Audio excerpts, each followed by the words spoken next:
Welcome to Impact Tech Studio podcast, where we spotlight founders building solutions rooted in real-world impact. Today, we're joined by Shruti Kushwaha, founder and CEO of 369 Innovations, a medtech company working at the intersection of prototyping, engineering, and medical device manufacturing. From rejecting the conventional Ivy League path to building healthcare products used in hospitals, Shruti's journey shows how market demand shapes real innovation. In this episode, she breaks down how medical ideas move from paper to production, why India is emerging as a trusted manufacturing hub, and what it truly takes to build in healthcare. Let's dive in. Hello, Shruti. How are you? Hi, Harsh. So- How are you? Yeah, I'll give you an introduction to what we do. So, I Sure.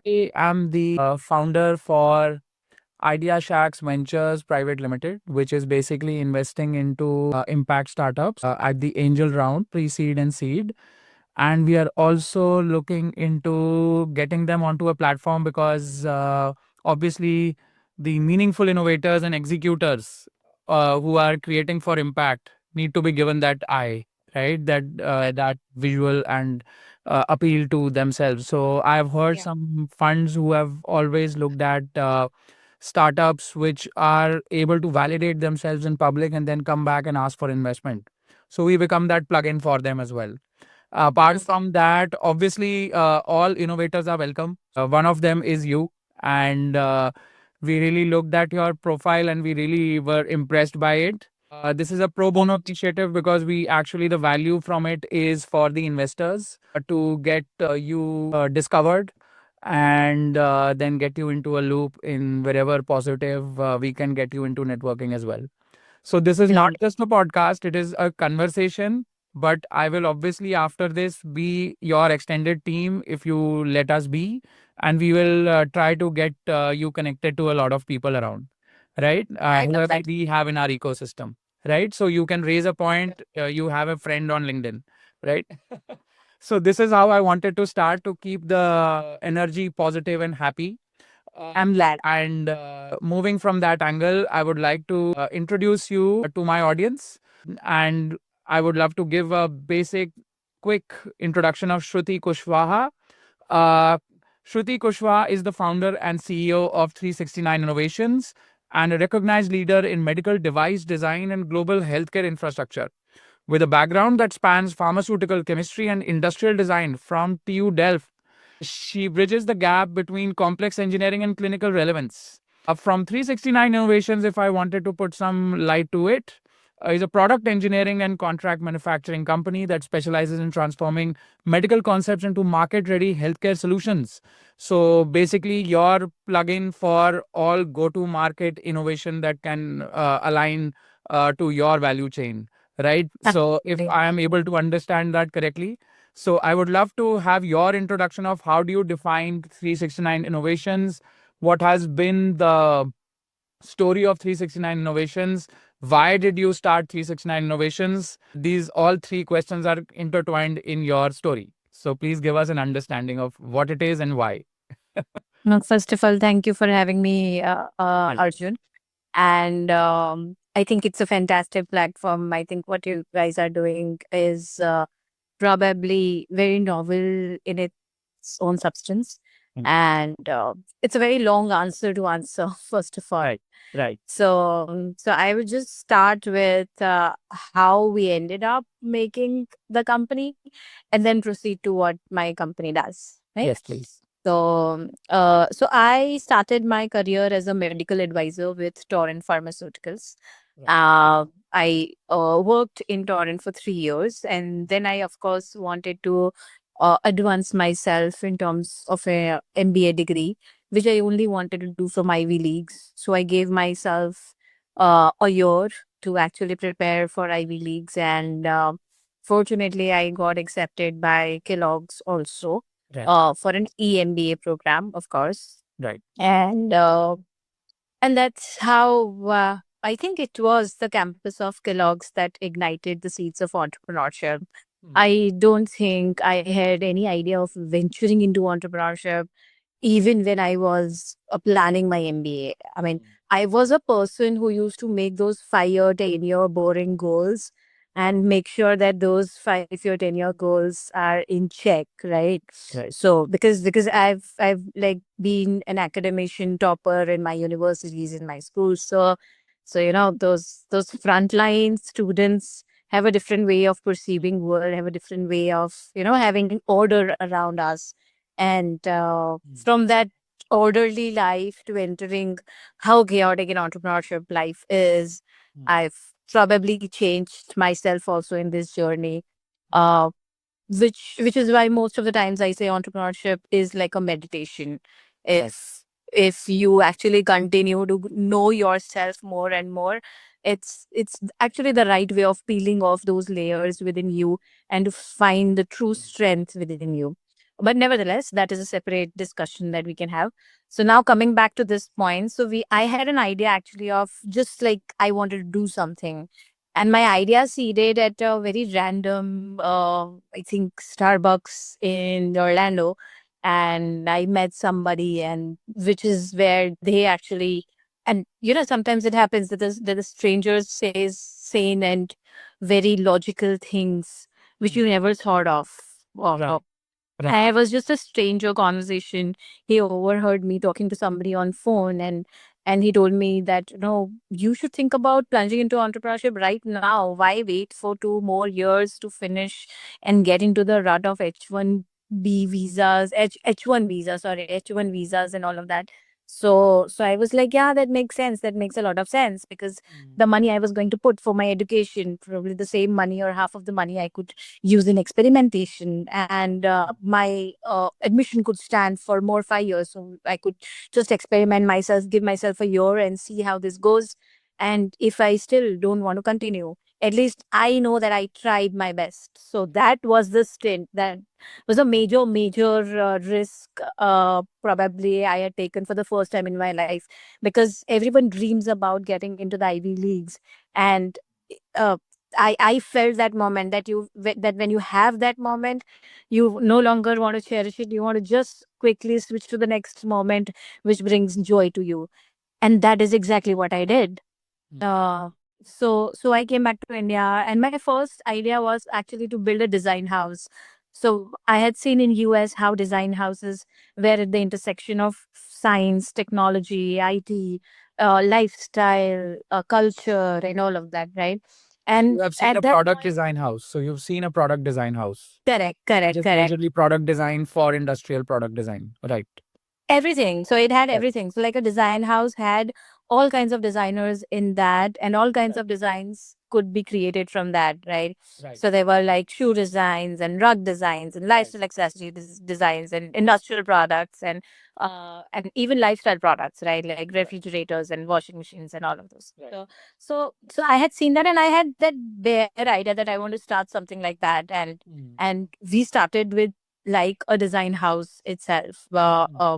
But we were a very small team, of course, with co-working spaces we wanted to try and all of that. So it while experimenting the design house, I somewhere understood that I was made for the medical and paramedical industry, and I missed my industry because design is a completely different world, right? And between that, I actually did the course from TU Delft, which you had mentioned, while I was, because because I was just, I had a paradigm shift. Like I was a pharmacist, I was a medical advisor, I was always around doctors and drugs and these kind of discussions about diseases, right? But you never know the aspects and in the world of design until you actually know some fundamentals. So, which is why I got myself into TU Delft, and and I did that course. It was a remote course, of course.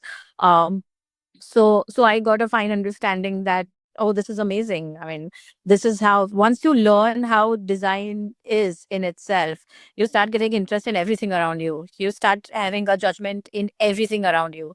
But like, why is the shape of cup like this? Why is the shape of table like this? It could have been better, right? Well, design has that character to it. So it makes you amazingly aware of what is around you. Yeah, everything around you sensitizes, right? In terms of design. Then you start having like a sort of eye for everything. And that translated us to some projects we did, like furniture design and bottle design and stuff like that. Hmm. But cut to that, I think around 2019, we understood that a niche would be better. Like before that, we used to do all kinds of projects, which included developing, devices like a telemedicine box or a vending machine or a dispensing machine, right? Or a juice vending machine, right? So those automated pressure cookers and all of that, right? So we had done all of that.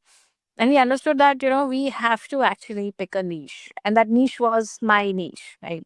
So Right. my niche was into medical segment. And that is how my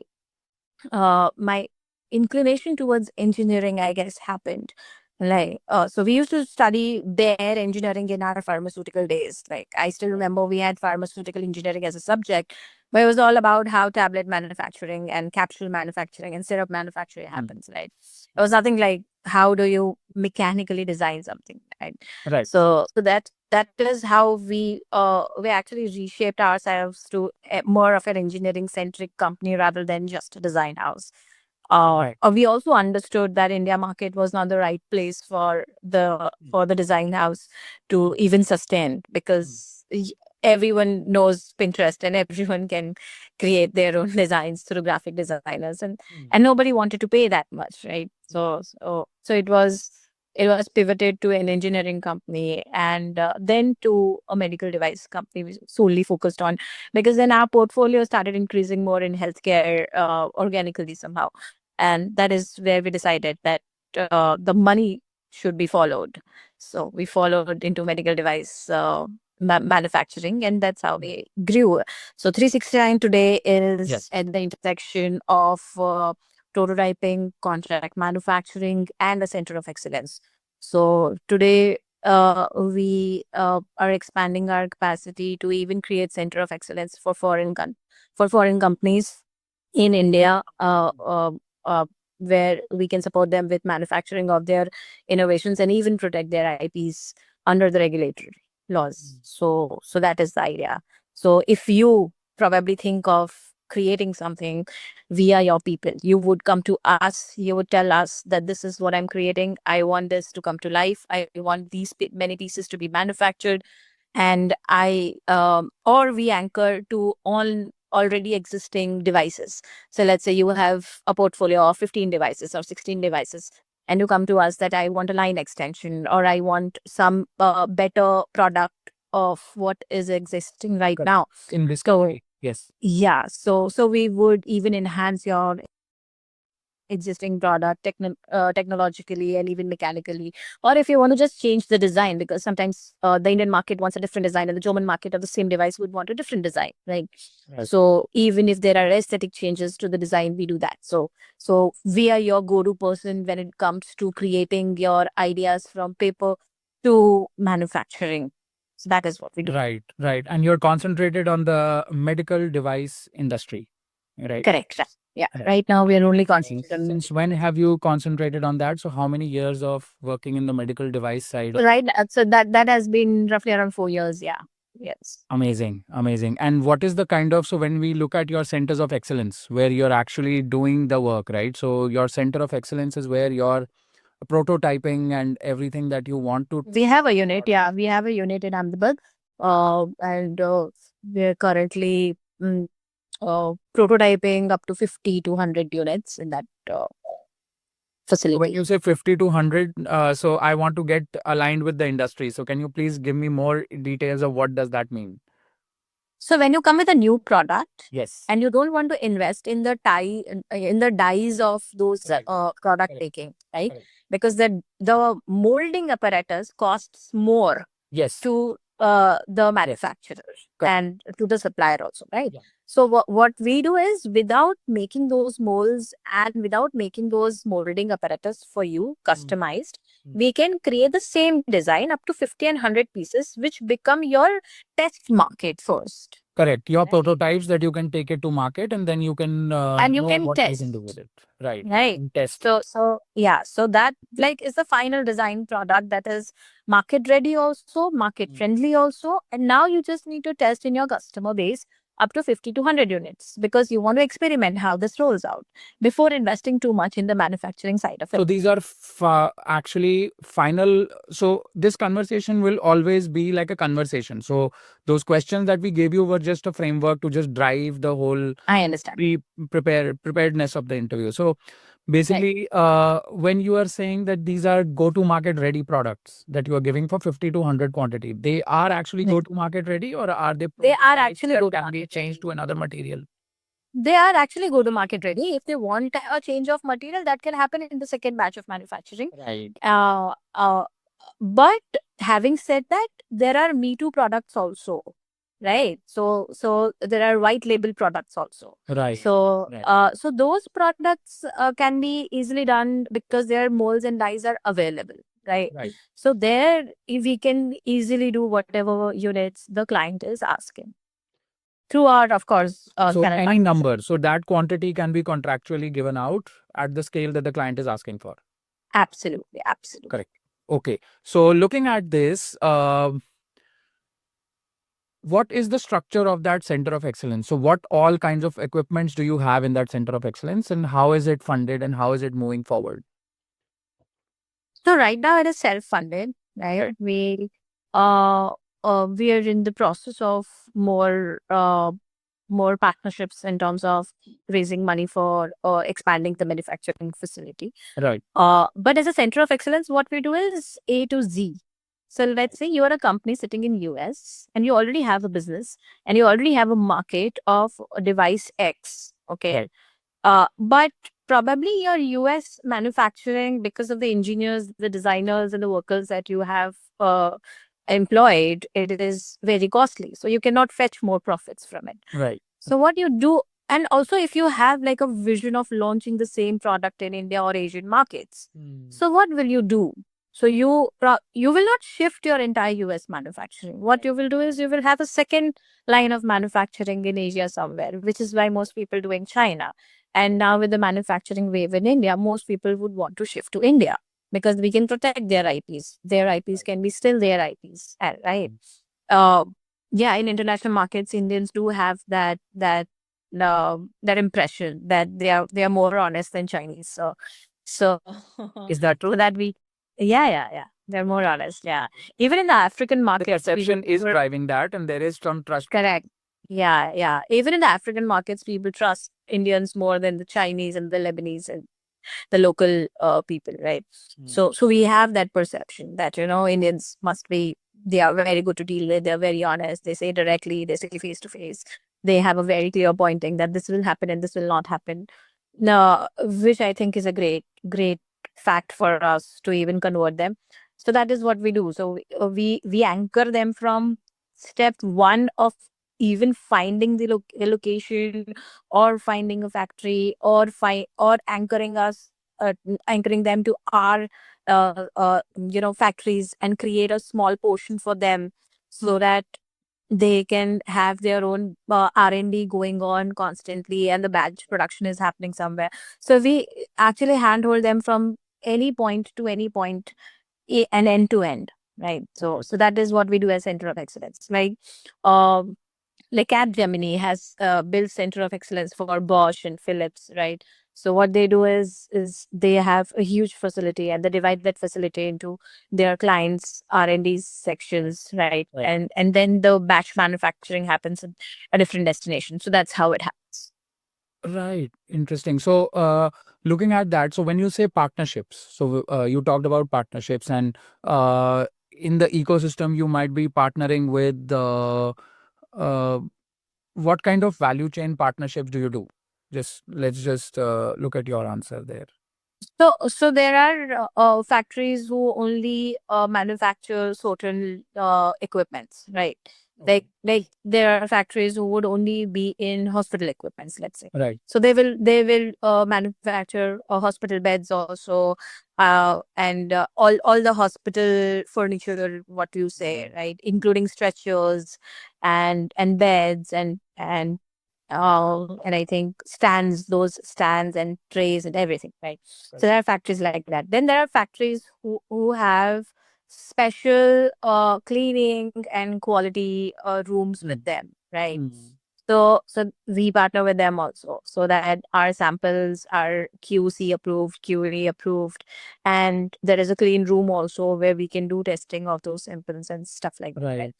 Then there are manufacturers who actually manufacture the electrical side of it, and they have now expanded to the mechanical, because it's very easy to scale your existing electronics factory Correct. to the mechanical part. The other way around becomes a little tedious and difficult. Mechanical factory Integrating. is Right. get easy, Right. Understood. right? Yes. So from Yeah. the wiring and all those things which are electrical equipment needs to be added at every Correct. assembly It line needs to be support. integrated as a device, right? Yeah. With the IoT coming in more, everything is IoT. So deduction is easy, addition is difficult. So mechanical addition is easy, Yeah. but electronic addition is difficult, Correct. right? Correct. So we partner with those kind of companies also who have both as integration centers, and so that's how we function, right? We partner with them. We did had a thought of building our own, but then why why to build my own when there are partners available and when there is an ecosystem that already exists? Why would I just start from fresh when I have such expert ecosystem partners that can do their job, and I would continue to do my job? One more thing that I wanted to understand about partnerships was, do you also do partnerships with universities and their innovation wings where they have all the resources in India? Where if they have a capacity problem or you have a capacity problem, and there could be a share of that capacity with their research. Right. Very specific to one requirement I'm going through these days, where somebody is asking me to connect to someone to give them some innovation projects to their innovation department in the university for driving their product design or something that they want to do to drive their students to move in that direction. Yeah. We translated actually this strategy many years back when we were new. But unfortunately, that time the market was very naive in terms of understanding that. Uh, Also, we did a lot of internships with institutions, design institutions, and IITs, right? So we did internships with them also. But then we later on understood that our selfishness would be when we have trained the designer, would that be onboarded with us, right? So if he or she has crossed that journey, we have soft communication comfort, Correct.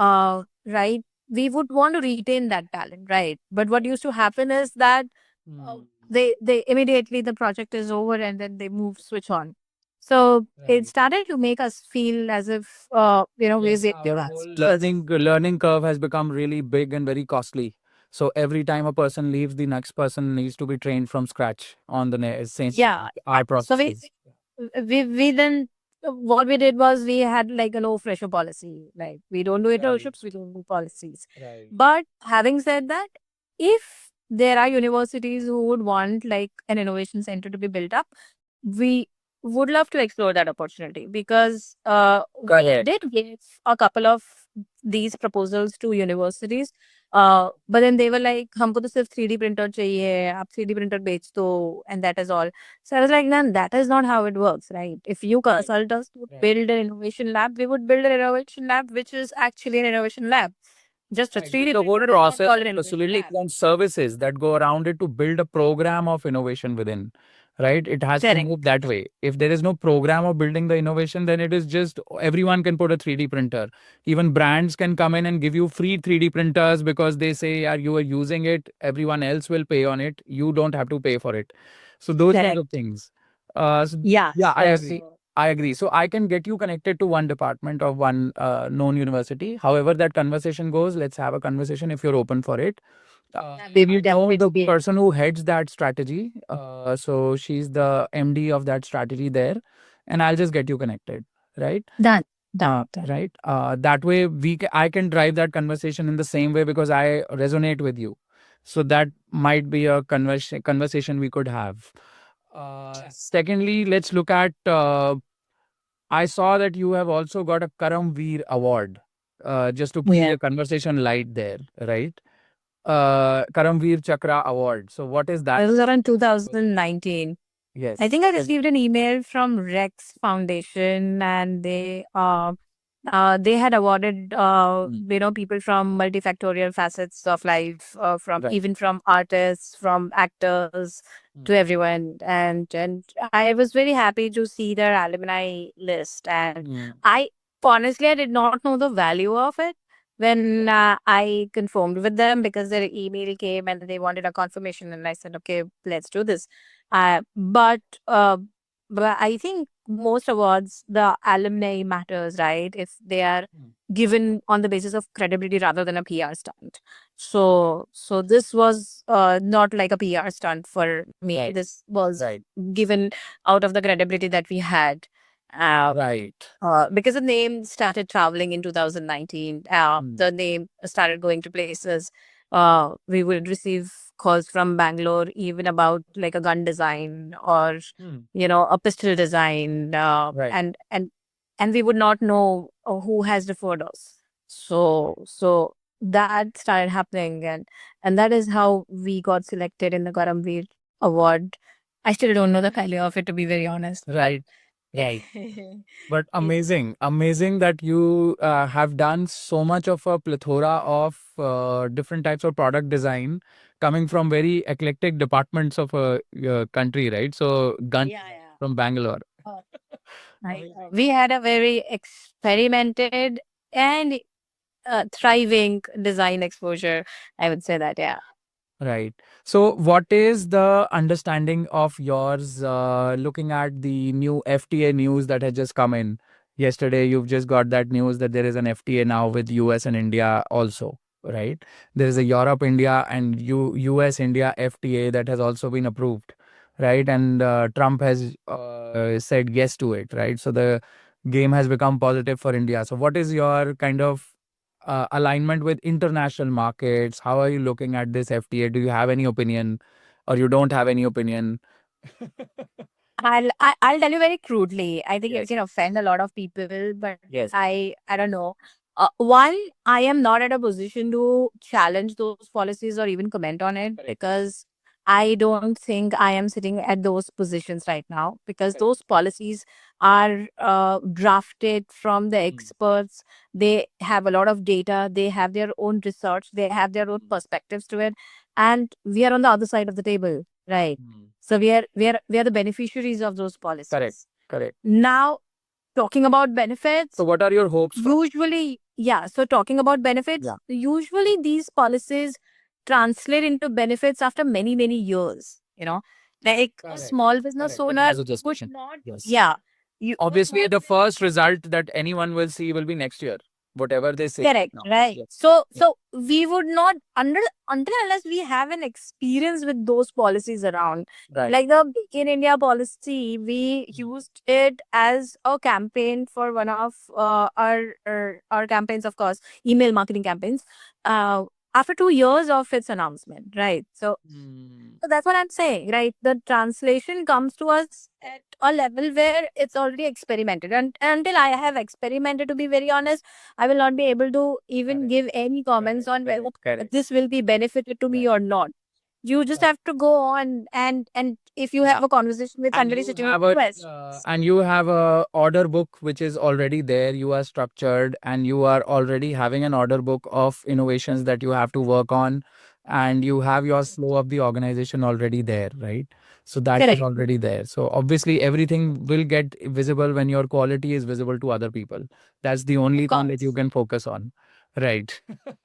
Which is I Amazing. said that in those conversations, if somebody talks to you about this, and if Right. that is directly connected to any of the business vectors that we have, Correct. then probably we would understand that this is how the policy has played a role in converting somebody or in accelerating their experience, Hmm. right? So when you say medical devices, right? So let's come back to the medical devices. So medical devices, in what uh, part of medical treatments are you focused on, or are We you do. just We agnostic Yeah. to all medical equipment? We want to actually cover sector wise. We did a lot of patient centric devices Right. in the past, right? Right. Um, Which are directly used by the patient by the patient. post the Yes. treatment and during the treatment, or post the Right. treatment. post the treatment or during the treatment, both, right? Both. Second, we did a lot of hospital devices, Hmm. like a telemedicine box that can be used by a doctor, Right. right? Like a vein identification device that can be used by doctors and nurses, Hmm. right? So we did a lot of hospital devices. Hmm. I don't think we will ever go into the diagnostic side because we don't have that expertise. Second, we don't want to enter that market knowingly. Hmm. Because there are big heads which I don't want to compete with, and that is a separate ball game together, right? Hmm. You know, manufacturing a CT machine or manufacturing an MRI machine, Hmm. I uh, I think let's just the big boys do their work, right? Correct. So we would mostly always play around, assistive tech devices, and patient devices, and monitoring devices, and wearables, and hospital devices. So that is what our sweet spot is, and we So would you're not also continue. moving into robotics as well in those medical devices. Are you also having some part of robotics? Not right now. Okay.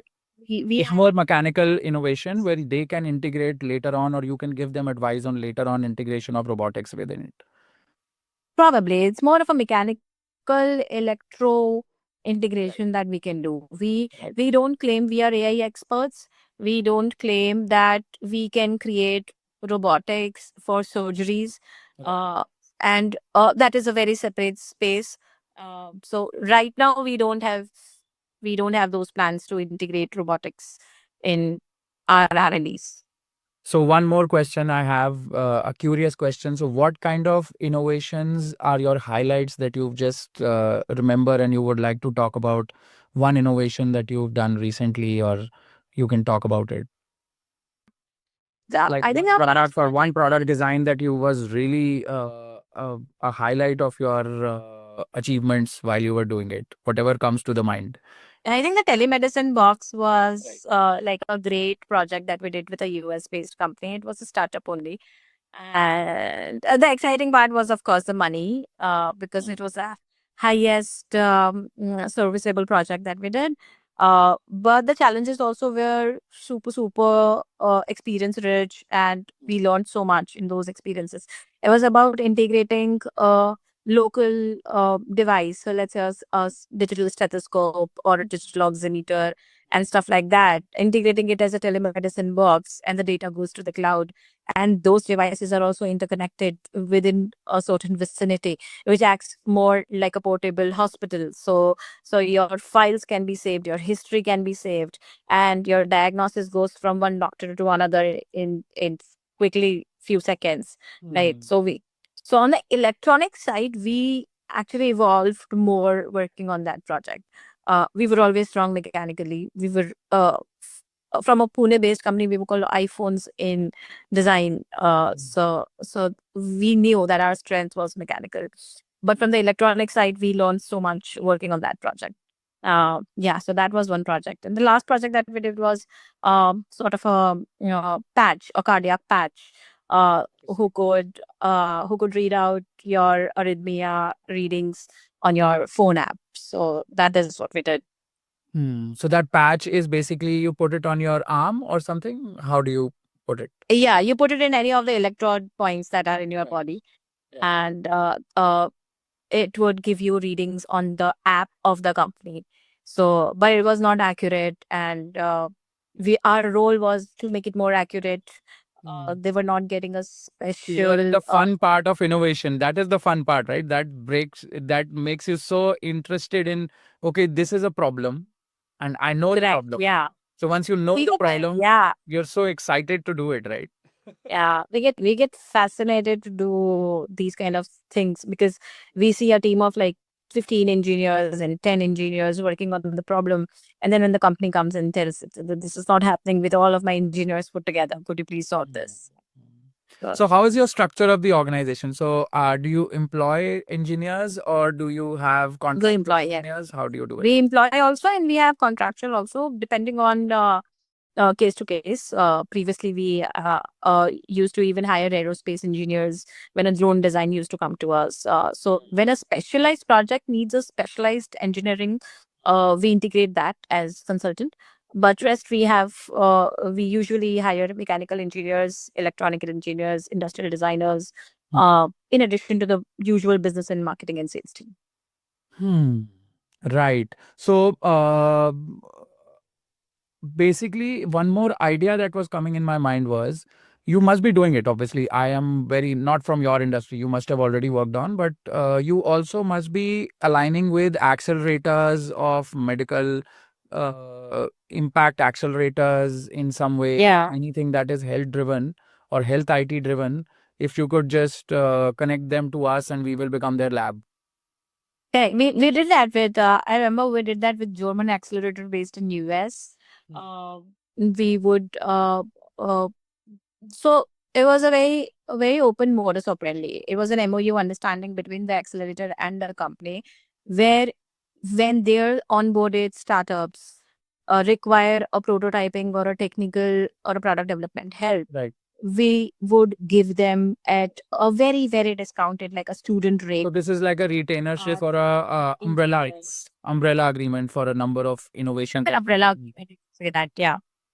Right. So we would give them our expertise so that their products and their projects can build better, because we were on the side of more realistic designs, and they had a very nascent understanding of design. Usually startups don't come with any understanding of Yes. design. Yeah, true. And they need a partner it to all guide that conversation in an organized way because people need to understand what's going on. Right. So that is correct. something that needs to also be in the system.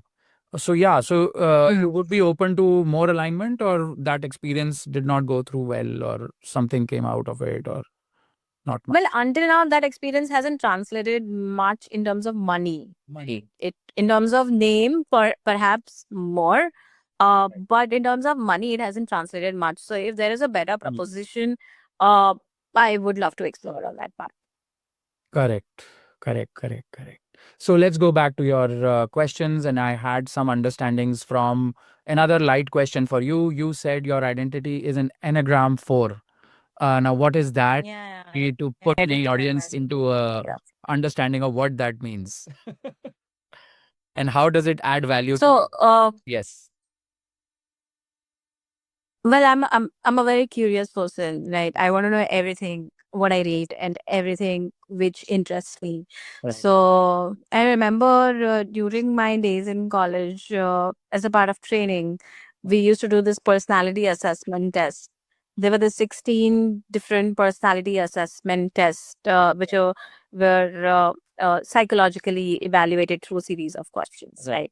And since then, I've got into this understanding and curiosity of knowing how more these tests are developed and why these tests are developed and all of that. And that is where I came across Enneagram as a personality test. So Enneagram is a very focused, advanced way of assessing your personality through your decision-making ability, through your choices, and through your thinking, through those questionnaires, right? And Enneagram 4 is probably an empath, uh, a very stubborn leader who doesn't listen to anyone, and they have soft corners for most of the people who share the same pain as they have. Right. So Right. so why I identify myself as Enneagram 4 is that is what came after I gave the test. Yes. Right. So clinically, I'm an Enneagram 4. But how it translates to my personality, I think it resonates in being an empath leader, in being a leader who would focus more on the growth of her own people rather than herself. So yeah, I've cut down myself at a few places in the process of giving benefit to others. So that has also happened because that is the negative side of being an empath, that you quickly understand what the other person's pain is, but probably you won't be able to read whether that is real or not, you know. Yeah, but yes, I agree that anything that you are empath about, my understanding is that everything adds up in the end. So it's always a value. Everything adds. Yeah. As long as you're doing something which is adding value to anything, either yourself or somebody else, you're on the game, right? You're already on the path. Yeah. So that's So Enneagram 4s also have varied interest. They have a life which is very close to our life. So yeah, all of those things anchor with my personality. I have a very close to our life. I have very selective friends. I at this age I don't want new friends, and I'm I'm pretty much happy in the space that I am in, and I would want to do more and more through my ability to do more. So that is what it is. right. So you've talked about an invisible hand guiding you through the process. So I'm seeing a lot of work happening in your startup. So one is the product design of it, right? And giving contractual work out of it. And then you're saying that you're doing contractual, if you want to get some contractual work done and provide, supply some devices to another country to create that capability in that country to just go ahead and do those things in health, right? So there is a lot of varied activity, even when you say that you are doing a medical equipment innovation company, right? Now, looking at that, what is that Right. feeling of that invisible hand? How do you cater to this risk of every new action that you take? How is that invisible hand becoming your energy? What is that? It is a See, weird firstly, I just question, put but yes, together all of obviously this. Why am I not trying to list it? huh? One, Yeah. no, it is not at all a weird question. I would not say as a weird question. Right. But just because you said that we have varying activities within the organization does a very simple work of Yes. making products, like Yes. of making medical devices come to life, right? Right. Under that, we have various Right. activities. So, Right. so just to simply put together, You said we really radiology devices in West Africa. That is we basically are going to import anyways. you're going. That yeah. So that we will never make, right? So Right. that is a diagnostic side of it. Right. So that's different because the market is different. Yes. Yes. But what we identify ourselves is that we make medical devices come to life. Amazing. So that is what we do. Second, I think I've been raised in an environment with a lot of belief on God, right?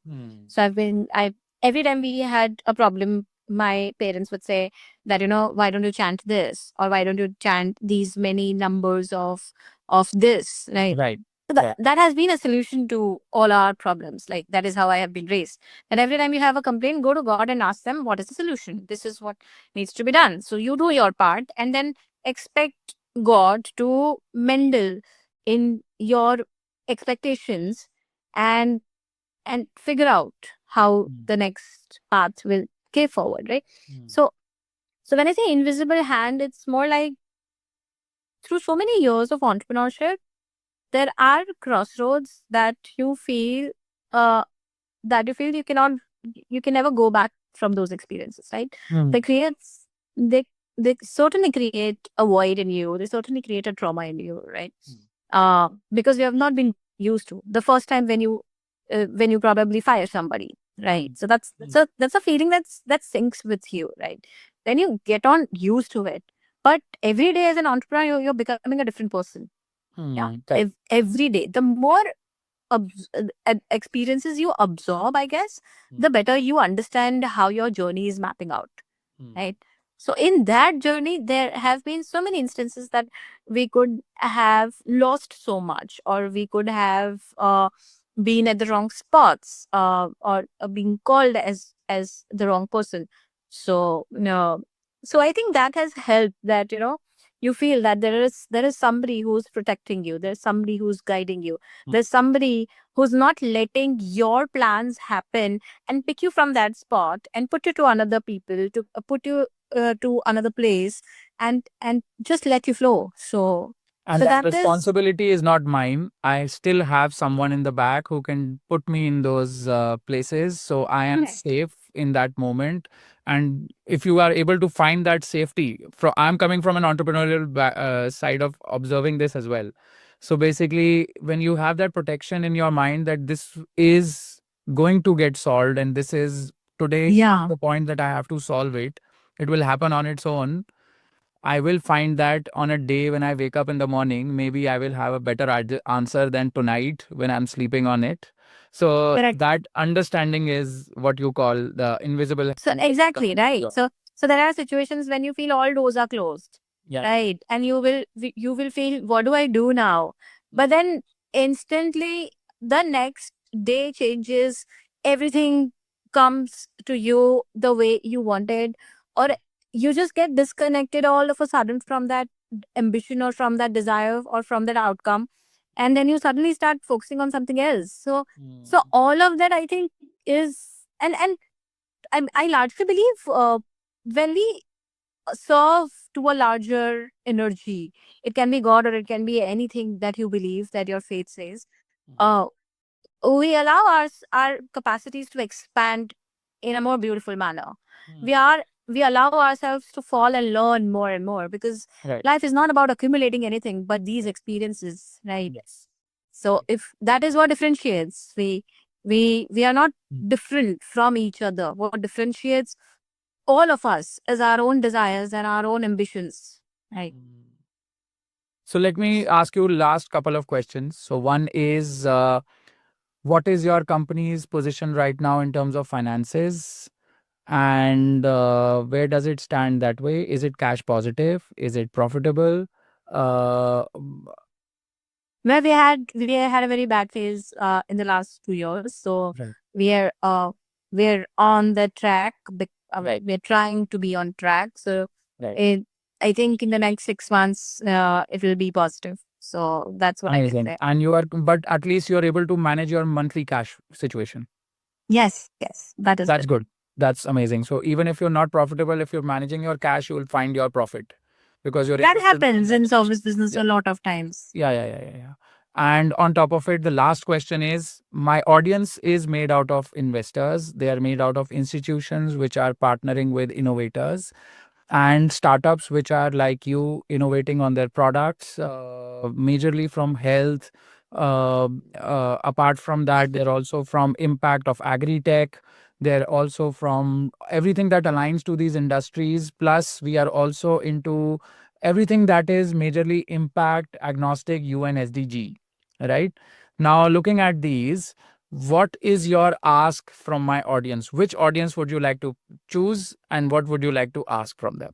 You can choose. You can choose. Well, I so I would want all the manufacturers and industrialists who are listening to this to Yes. explore a innovation call with us. Maybe we would uh, give an idea of how they can enhance their existing portfolio, or how we can make it technologically more sound, the existing products, or how they can expand to geographies like Africa, US. To investors, yeah, we're working on a few projects. We would love to discuss that. I would keep that discreet, but it's in the healthcare and wellness space. Amazing. So we would love to explore that opportunity. We have new pipeline with us.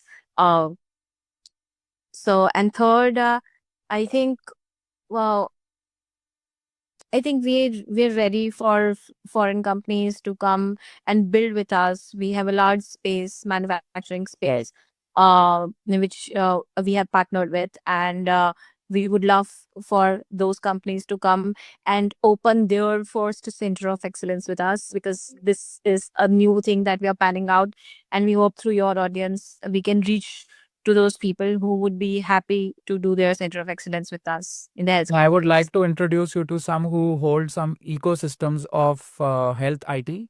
So some of them you might know already, but whatever way we can connect on LinkedIn, I'll just connect you with two people who hold sizable ecosystem from the innovation departments of large companies. So they end up being in that event. If you know about Hit Lab, maybe you must be knowing about it.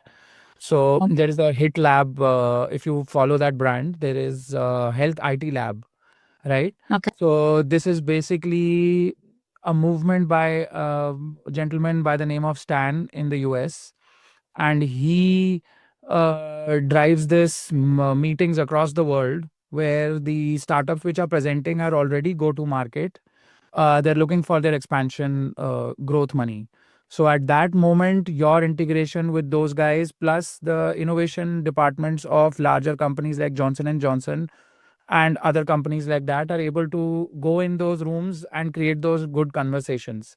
So connecting UX Japan will be a good conversation to also have, right? So pleasure to connect. Right. You have a So pleasure to perfect. have you. Pleasure to have you, Shruti. It was a pleasure to see how you are building a bootstrapped innovation ecosystem across in India for every manufacturer for medical devices. Amazing to have you on our podcast, and very happy to spread your word across in our ecosystem. So, Yeah, well, largely, I want to create an identity where we become healthcare integration between three continents: India, US, and Africa. As we would want to become a value chain, even in diagnostics, through our supplies, not through innovation, to open more advanced diagnostics. So yeah, we would want to be a value chain in healthcare between three countries. yes. And that I think is the right time to get into that kind of a dialogue. I think there is a lot of positivity that I am seeing. So I am based out of the UK and India. So basically, that's why the time difference, and Rishikesh must have told you this. Yes. So I tend to align startups to the UK as well. So if somebody wants some connects in the ecosystem in the UK, I can also be their extended team. So I go in, I get them introduced, and those kind of ecosystem build my ecosystem as well. So Correct. that is something that also can be explored if you are ever looking for UK. Apart from that, obviously, I know some people from US ecosystem. I'll connect you with them. Pleasure to have you, Fantastic. Shruti. We would love to have UK exploration. We haven't never have explored European or UK markets. Yeah, so I will see what we can do, right? So I'll connect with you offline, and we'll have a conversation that way, right? Thank you so much for hosting me. It was a lovely conversation. And I hope you guys keep doing such wonderful work. And I hope our podcast gets as many hits as you desire for. And I hope I have added some value. Oh, you have added a lot of value, and I know that my audience will love this information and this chat between both of us. And I think there is value in creating ecosystems from people like you who are creating and having the experience to build it. So amazing. Thank you. Thank you, Shruti. Thank you so much. Thank you so much, Arjun. Look forward. Take care. You've been listening to Impact Tech Studio podcast. Shruti Kushwaha's journey reminds us that meaningful innovation doesn't start with trends.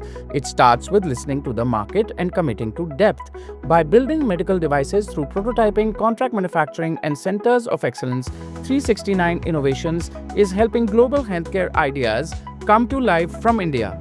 If this conversation resonated with you, subscribe on Spotify and YouTube, share it with your network, and stay tuned for more founders building real world impact. Until next time, keep building with purpose.